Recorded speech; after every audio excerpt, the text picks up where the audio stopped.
बिस्मिल्लाहिर्रहमानिर्रहीम, अस्सलाम वालेकुम। मैं हूं करामत मुगल और मेरे साथ हैं ईसा नकवी। नकवी साहब, भारत के साथ हालिया कशीदगी के बाद ये अंदाजे लगाए जा रहे थे कि पाकिस्तान की अंदरूनी लड़ाई पसे पुश चली जाएगी और इमरान खान की रिहाई हो जाएगी। क्या ऐसा मुमकिन है? पावर सर्कल्स में क्या ऐसी कोई सोच देखी जा रही है? देखिए, मैं जो आपको अलसुब यहाँ पर इस्लामाबाद में रावल डैम के किनारे लेकर आया हूँ तो कोई वजह भी है। सही।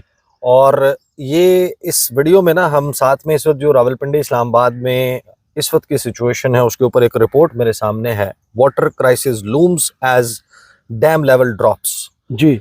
ये रावल डैम अगर अगले 15 दिन 20 दिन खुल के बारिश नहीं होती तो इसमें पानी डेड लेवल पर पहुंच जाएगा। सही। Same is the case with Simly dam, same is the case with Khanpur dam. यानी ये वो 3 डैम्स हैं जहां से इस्लामाबाद और रावलपिंडी के वासियों को पानी मिलता है, पीने का, इस्तेमाल का, कार वॉश का, घर में हर जगह इस्तेमाल के लिए। और फिर जो ज़ेरे ज़मीन वाटर चैनल्स हैं वो भी, उनकी भी मेन सोर्स जो है वो यही 3 डैम्स हैं। तो वाटर क्राइसिस जो है वो कितना बड़ा इस वक्त पाकिस्तान के ऊपर ख़तरा मंडला रहा है। भारत ने जो अभी दहशतगर्दी पाकिस्तान के साथ शुरू कर दी, और इसी तनाजुर में देखें, ये तो बहुत, इट्स टू अर्ली टू से कि इसमें पाकिस्तान की दाखिली सियासी लड़ाई बिल्कुल ही पसे पुश चली जाएगी, इमरान खान बाहर आ जाएंगे। लेकिन देखें, अब इस लड़ाई अगर ये कंटिन्यू करती है तो एक सेफ अंदाज़ा मैंने जो हमारे पानी के इशू को समझने वाले लोग हैं उनसे कुछ सवालात किए, कुछ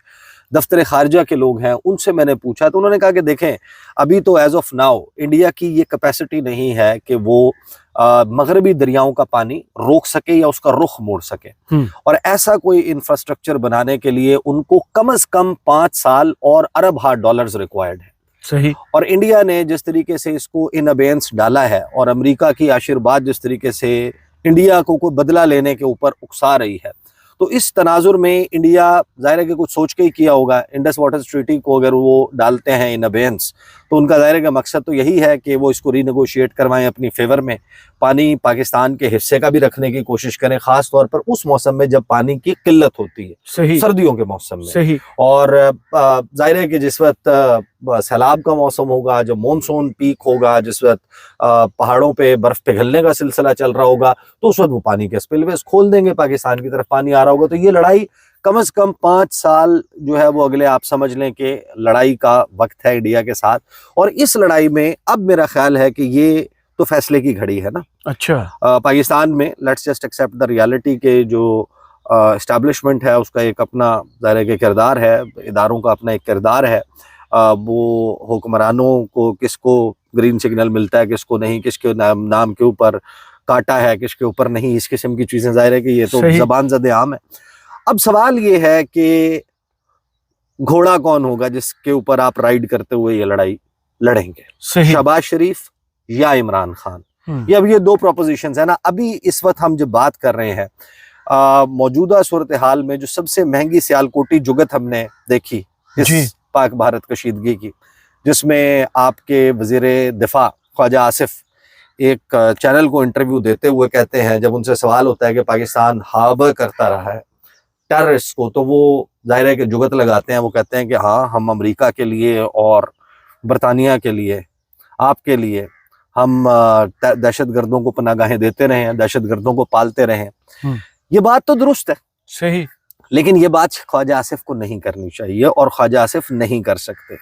जिस तरह शहबाज शरीफ ने कहा था ना, बेगर्स कांट बी चूजर्स, ये बात तो मकूला तो बिल्कुल दुरुस्त है, ये सेइंग तो बिल्कुल दुरुस्त है। लेकिन असल सवाल यह है कि क्या वो शख्स जो वज़ीर आज़म है वो ये बात कर सकता है? क्या उसको ये बात ज़ेब देती है कि जो 24 करोड़ 25 करोड़ अवाम का वज़ीर आज़म हो, वो कैसे कह सकता है बेगर्स कांट बी चूजर्स? सही।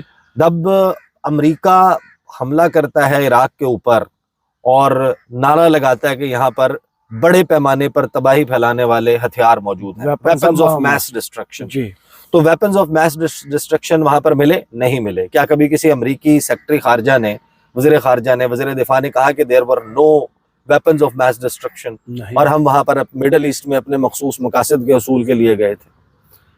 क्या नेतन्याहू कभी ये कहता है कि मैं जो फलस्तीन पर हमला कर रहा हूँ ये मुसलमानों की जेनोसाइड के लिए कर रहा हूँ? एक फेस बनाता है ना डिप्लोमेसी में, तो ख्वाजा आसिफ साहब जो जिस तरीके से उन्होंने गुफ्तगू फरमाई, अभी देखें आइडियली स्पीकिंग अभी जो माहौल है इमरान खान के हवाले से उस पर आने से पहले, और जो इस वक्त दायरे के एक सोच विचार चल रही होगी, कुछ part of it is information, part of it is analysis, but look at our foreign minister right now. सही। इसहाक डार साहब को आइडियली स्पीकिंग इस वक्त कम से कम दुनिया के 50 वज़राए खारजा, पावरफुल वज़राए खारजा के साथ टेलीफोन के ऊपर उनकी गुफ्तगू हो जानी चाहिए थी। सही।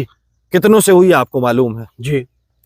ख्वाजा आसिफ साहब इसहाक डार साहब जो हैं वो इस वक्त आपको CNN पर, BBC पर, फॉक्स न्यूज़ पर, वॉशिंगटन पोस्ट, न्यूयॉर्क टाइम्स, वो इंडिया में करण थापड़ को, वो निधि राजदान को, सुहासिनी हैदर को, रजाउल हसन लस्कर को, पलकी शर्मा उपाध्याय को, बरखा दत्त को इनको इंटरव्यूज देते हुए नजर आ रहे होते और एक अलार्म क्रिएट कर चुके होते सही पूरी दुनिया में कि पाकिस्तान एक एटमी कुव्वत है, इंडिया हमारे खिलाफ ये जारियत कर रहा है, इंडिया ने हमारे खिलाफ ये इकदाम उठाया है, वो फोर्सेस मूव कर रहा है और वो पानी की दहशतगर्दी जो आबी दहशतगर्दी कर रहा है, ये हमारी रेड लाइन है और जब हमारी रेड लाइन क्रॉस होगी तो फिर हम हर वो ऑप्शन इस्तेमाल करेंगे जो ऑन द टेबल है। राइट। आपने ये मैसेज अपना तो दे दिया इंटरनली, लेकिन एक्सटर्नली इसका वावेला करना किसका काम है? इस मामले को इंटरनेशनलाइज करना कि ये मामला एक न्यूक्लियर कॉन्फ्लिक्ट में बदल सकता है ताकि पूरी दुनिया जो है वो इंडिया का जो ये जो बेलगाम सांड है इसको नकेल डाले, हाँ, नथ डाले, इसको रोके ये काम करने से, वरना इतना बड़ी डिजास्टर क्रिएट हो सकता है और ऐसा डिजास्टर जिसके कॉन्सिक्वेंसेस सिर्फ इंडिया और पाकिस्तान के लिए नहीं होंगे। एक न्यूक्लियर एस्केलेशन का मतलब यह है कि उसके consequences far beyond the borders होते हैं। सही। यानी कि सरहद के उस पार भी जाएंगे, इस खित्ते में भी जाएंगे, दुनिया भर में जाएंगे। और उसके लिए अगर इसहाक डार साहब अभी तक ये नहीं कर पाए, आप खुद अंदाजा लगाएं कि इसहाक डार साहब ने कितना बेहतर आप उसे कह सकते हैं कि परफॉर्म किया। शहर इक़्तिदार में तो कुछ लोग ये भी दावा कर रहे हैं कि उनसे इस्तीफा लिया जा रहा है। हाँ, तो फिर दावे भी आ रहे हैं सामने। फिर दूसरी तरफ आप ये देखें कि फिर शहबाज शरीफ साहब हैं।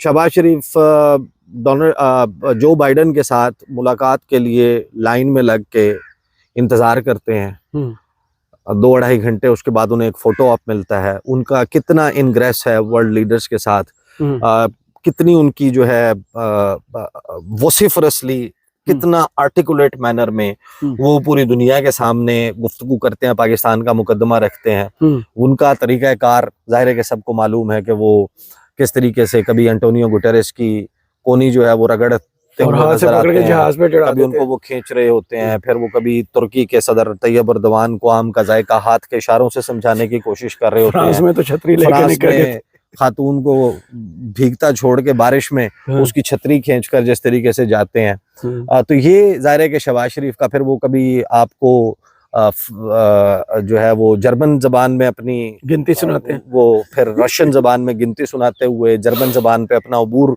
लोगों को समझाते हुए, अरेबिक में गुफ्तगू, वो इस किस्म की चीज़ें करते हुए नजर आते हैं। लेकिन किसी वर्ल्ड फोरम के ऊपर उनकी तकारीर को उस तरीके से अटेंशन या उनके लिए लाइन लगी हुई हो दुनिया भर के टीवी चैनल्स की कि हम इंटरव्यू करना चाहते हैं शहबाज शरीफ का, हम ये चाहते हैं कि हम उनसे बात करें। आपके वज़ीर आज़म अगर इस वक्त इंटरव्यूज़ दे रहे होते, आपके वज़ीर ख़ारजा इस मामले के ऊपर बात कर रहे होते, आपके वज़ीर दिफा, तो आप सोचें कि उस मंजरनामा बड़ी हद तक मुख्तलिफ होता। तो सवाल ये है कि ये लड़ाई फिर किसके, एक तो अवाम का सपोर्ट बेस है ना कि आपने देखना है कि किसके साथ है। पाकिस्तान का 8 फरवरी 2024 का इलेक्शन कोई ढकी छुपी बात तो नहीं है, लेकिन फिर सवाल आता है इमरान खान का। सही। या इमरान खान के साथ जो लोग हैं उनका।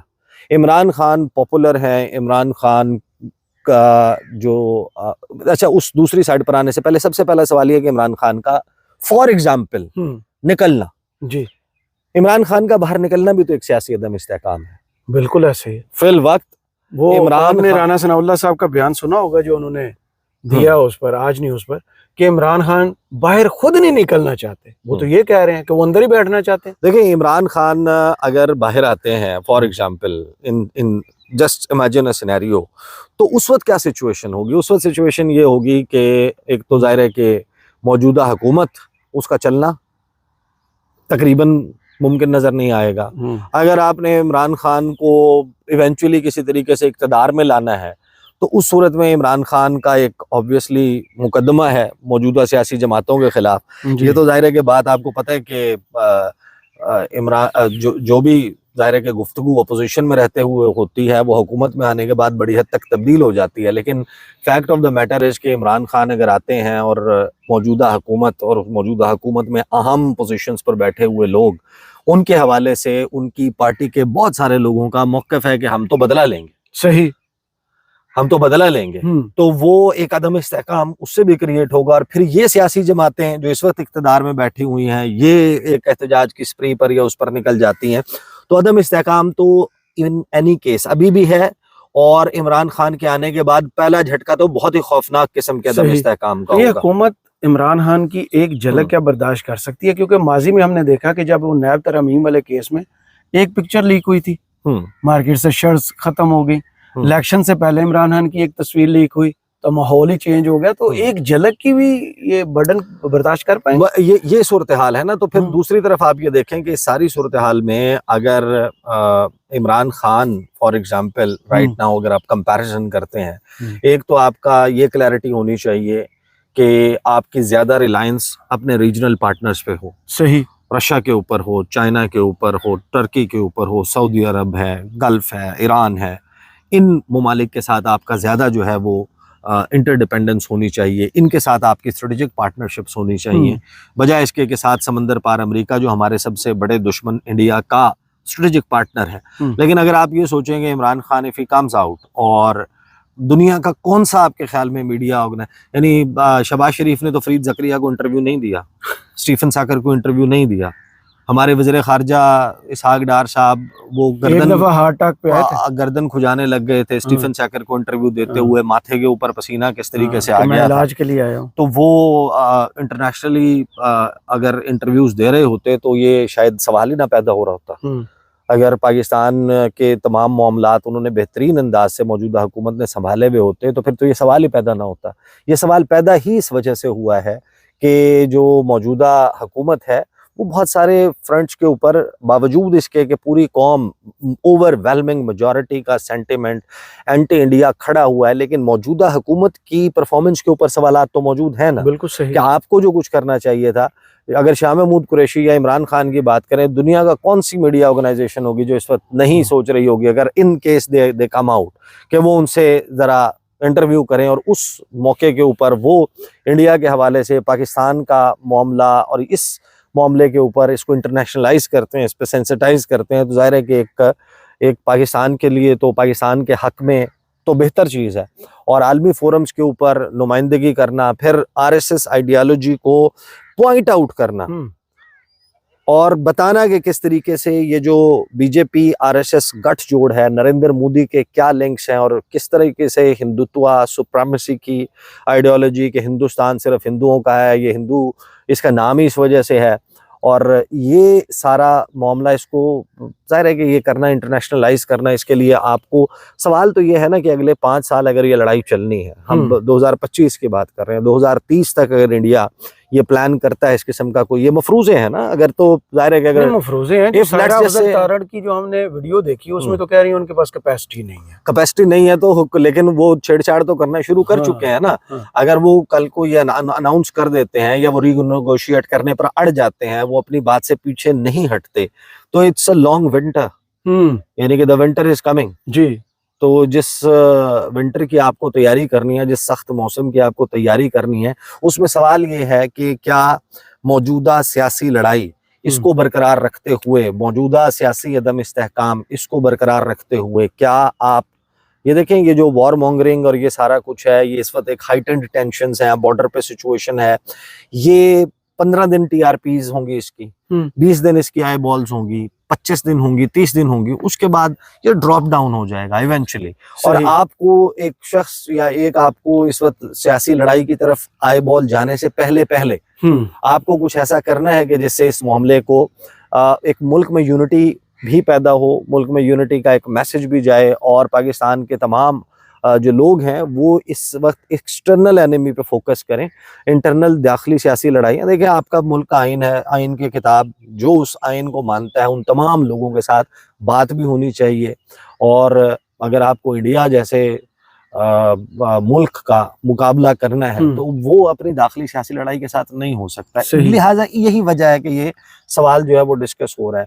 अब कबूतर की तरह आंखें बंद कर लेना, ये सोचना कि जनाब कोई नहीं, इंडिया तो जनाब पानी रोक ही नहीं सकता, वो उन्होंने रोकना शुरू कर दिया ना। 3 दरियाओं के ऊपर उनका ऑलरेडी कब्जा है, यानी उनके कंट्रोल में है, और 3 के ऊपर उन्होंने छेड़छाड़ शुरू कर दिया। तो टेक्निकली 6 के 6 दरिया वो बहकर तो इंडियन टेरिटरी से हमारे तक आते हैं, वो वहां पर गल को शुरू कर देते हैं। तो उस मुकदमे को, ये तो सवाल है ना जो अब करना होगा, इस सवाल के ऊपर बात करनी होगी कि ये लड़ाई किसने लड़नी है। ये क्या एक सियासी तौर पर मुनकसिम क़यादत ने, लीडरशिप ने सियासी लड़ाई लड़नी है इंडिया के साथ, इंडिया को कन्फ्रंट करना है, या फिर आपके यहाँ ट्रूली जो रिप्रेजेंटेटिव गवर्नमेंट है जिसके पास पूरी बैकिंग है पाकिस्तान के और हो पाकिस्तान के अवाम की, अब आप उसके लिए कौन सा तरीक़ाकार इख्तियार करते हैं? आप कौमी हुकूमत का कोई मॉडल के ऊपर बात करते हैं इवेंचुअली आप, और ये जाहिरी सी बात है तारड़ तो एपीसी तक नहीं आ रहे, वो ज्वाइंट सेशन तक जा रहे हैं, तो कौमी हुकूमत तो बहुत दूर की फिर बात है। तो ये जो है ना, ये जुड़ी भी सारा ही जाहिर है कि इस बात से, बेसिक सवाल से है कि इंडिया कहाँ रुकेगा।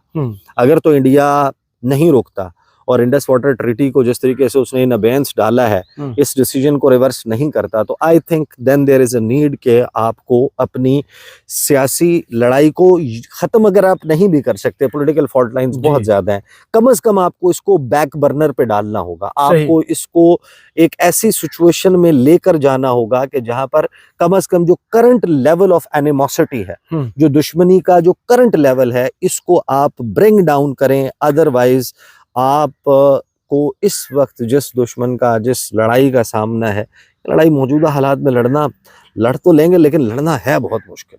सही, बहुत शुक्रिया ईसा नकवी आपके तजिया का। कमेंट्स बॉक्स में जरूर बताइएगा ये वीडियो आपको कैसी लगी। इजाजत दीजिए, अल्लाह।